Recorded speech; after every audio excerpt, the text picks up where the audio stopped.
2021 ഈജിപ്തിൽ സ്റ്റാർട്ട് ചെയ്ത് പിന്നീട് അത് Saudi Arabia, Oman, Qatar, Libya, Jordan, UAE, പിന്നെ Bahrain, Iraq, Kuwait, Morocco, USA, പിന്നെ ഇറ്റലി എന്നിങ്ങനെ ലോകമെമ്പാടും ബ്രാഞ്ചസ് ഉള്ള ബി ലബാൻ്റെ ചെറിയൊരു ഡ്യൂപ്പാണ് ഇത്. അപ്പോൾ ഇന്ത്യയിൽ ബി ലബാൻ്റെ ഔട്ട്ലെറ്റ് ഒന്നുമില്ല. ഇപ്പോൾ നമ്മൾ വന്നേക്കുന്നത് കേരളത്തിൽ പെരുമ്പാവൂരുള്ള മൈ ലബാൻ്റെ ഔട്ട്ലെറ്റ് ആണ്. അത് ബി ലബാൻ്റെ ഒരു ഡ്യൂപ്ലിക്കേറ്റ് ആണ്. ഡ്യൂപ്ലിക്കേറ്റ് ഒക്കെ ആണെങ്കിലും ഇവിടെ കിട്ടുന്ന നല്ല ടേസ്റ്റി ഡെസേർട്ട് ഐറ്റംസ് ഒക്കെ തന്നെയാണ്. അപ്പോൾ ഇവിടെ കിട്ടുന്നതിൽ ഏറ്റവും ഹൈലൈറ്റ് ആയിട്ടുള്ള സാധനങ്ങൾ ഇവിടെ ഫോട്ടോ എടുത്ത് ഫ്രെയിം ചെയ്ത് വെച്ചിട്ടുണ്ട്. Cheese bomb, kunafa chocolate, ലയാലി. അതിൽ കുനാഫ ചോക്ലേറ്റ് നമ്മൾ ട്വിസ്റ്റിംഗ് സ്കൂപ്സിൽ നിന്ന് കഴിച്ചിട്ടുണ്ട്. അതിന്റെ വീഡിയോ നമ്മൾ പോസ്റ്റ് ചെയ്തിട്ടുണ്ട്. അപ്പോൾ ഈ മൂന്നിലും നമ്മൾ എടുക്കാൻ പോകുന്നത് ചീസ് ബോംബാണ്. ചീസ് ബോംബിന് വേറെ പേര് കൂടിയുണ്ട്, ദുബായ് ചീസ് ബോംബ്. അപ്പോൾ ആ പേരിൽ തന്നെയുണ്ട് എവിടെ നിന്നാണ് ഇത് ഒറിജിനേറ്റ് ചെയ്തതെന്നുള്ളത്. അപ്പോൾ ഇതൊരു ദുബായ് ബേസ്ഡ് ഡെസേർട്ട് ആണ്. അപ്പോൾ ഈ പാക്ക് തുറക്കുമ്പോൾ തന്നെ ഇങ്ങനെ ചോക്ലേറ്റ് ഒക്കെ ഇങ്ങനെ ഒഴുകി വരും. ഒരു ബോംബ് പൊട്ടുന്നത് പോലെ തന്നെ നല്ല ചോക്ലേറ്റ് ഒക്കെ ഇങ്ങനെ ഒഴുകി വരും.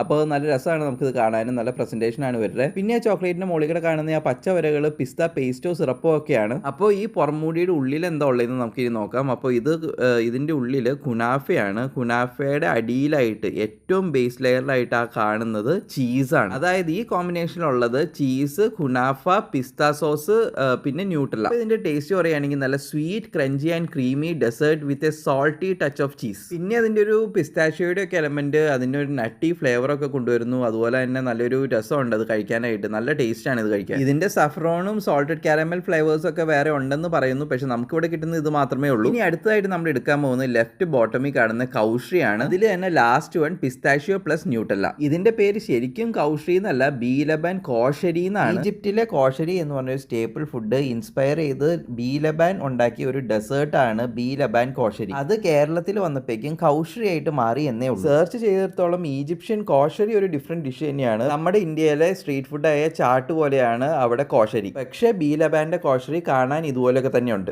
അതായത് ബി ലബാൻ്റെ കോഷറി ഒരു സ്വീറ്റ് ഡെസേർട്ട് തന്നെയാണ്. ഇതുപോലെയൊക്കെ തന്നെയുള്ള സ്വീറ്റ് ഡെസേർട്ടാണ്. അപ്പോൾ ഇതിൻ്റെ ഒരു ബേസ് ഇൻഗ്രീഡിയൻറ്റ് എന്ന് പറഞ്ഞിട്ടുണ്ടെങ്കിൽ ബേസിൽ കിടക്കുന്ന റൈസ് പുഡിങ്ങും പിന്നെ ആ മുകളിലേക്കൂടെ വിതറിയിട്ടേക്കുന്ന റൈസ് ഫ്ലേക്സുമാണ്. നമ്മുടെ അവലിൻ്റെ ഒക്കെ പോലെ വലിയ ഫോമിലുള്ള സാധനങ്ങളാണ് ഈ മുകളിൽ കിടക്കുന്നത്. അതാണ് ഈ ചോക്ലേറ്റിലും പിന്നെ പിസ്താഷ്യോ പേസ്റ്റിലൊക്കെ കുളിച്ച് കിടക്കുന്നത്. പിന്നെ മുകളിൽ വിതറിയേക്കുന്നത് പിസ്തയുടെ പൊടിയാണ്. യൂഷ്വലി നമുക്ക് ബി ലബാനിൽ കിട്ടുന്നത് പിസ്ത അതുപോലെ തന്നെയാണ് നമ്മൾ കണ്ടേക്കുന്നത്. അതായത് നമ്മൾ ഫോട്ടോസിൽ കണ്ടേ. ഇതിന്റെ ഒറിജിനൽ ടേസ്റ്റ് ആക്ച്വൽ ബി ലബാൻ്റെ ടേസ്റ്റുമായിട്ട് ഒക്കെ എന്ന് വെച്ച് കഴിഞ്ഞിട്ടുണ്ടെങ്കിൽ ഒരു പിടുത്തമില്ല. കാരണം ഞാൻ ബി ലബാനിൽ ഒരു ഐറ്റംസും തന്നെ കഴിച്ചിട്ടില്ല. പക്ഷേ ഇത് ആസ് ഇറ്റ് ഈസ് വളരെ നല്ലതായിരുന്നു. അടിപൊളി സൂപ്പർ ഡെസേർട്ട് ആയിരുന്നു. ഇനി ഇതിന്റെ ഒരു ടേസ്റ്റ് പ്രൊഫൈൽ പറയുകയാണെങ്കിൽ നല്ല ക്രിസ്പി ആൻഡ് ക്രഞ്ചി, ഭയങ്കര ഹെവി സ്വീറ്റ് ആണ്. നല്ല രീതിക്ക് മട്ടും അത്യാവശ്യം ഒരു 3-4 സ്പൂൺ കഴിക്കുമ്പോഴേക്കും, പ്രത്യേകിച്ചും ആ ന്യൂട്രല്ലയുടെ പോർഷൻ കഴിക്കുമ്പോഴേക്കും. മറ്റേ പിസ്ത പേസ്റ്റിന് കുറച്ചും കൂടെ ഒരു മയമുള്ള ഒരു ടേസ്റ്റ് ആണ്, ഒരു സ്വീറ്റ്നെസ് ആണ്. പിന്നെ ഫൈനലായിട്ട് നമ്മൾ പാഴ്സൽ വാങ്ങിയത് പിസ്താഷ്യോയുടെ ഒരു സെബാ കേക്ക് ആണ്. അപ്പോൾ ഇതിന്റെ കോമ്പിനേഷൻ എന്ന് പറഞ്ഞിട്ടുണ്ടെങ്കിൽ ബേസ് ആയിട്ട് സെബാ കേക്ക്, അതിന്റെ മുകളിലായിട്ട് കുനാഫ, അതിന്റെ മുകളിലായിട്ട് തിക്കായിട്ടുള്ള പിസ്താഷ്യോ പേസ്റ്റ് ആണ്. വെറൈറ്റി ഡെസേർട്സ് ഒക്കെ ഇഷ്ടപ്പെടുന്നവർക്ക് വിസിറ്റ് ചെയ്യാൻ പറ്റിയ പ്ലേസ് ആണിത്. അപ്പോൾ നിങ്ങൾക്ക് ഈ വീഡിയോ ഇഷ്ടപ്പെട്ടെങ്കിൽ ലൈക്ക് ചെയ്യുക, ഷെയർ ചെയ്യുക, സബ്സ്ക്രൈബ് ചെയ്യുക, കമന്റ് ചെയ്യുക.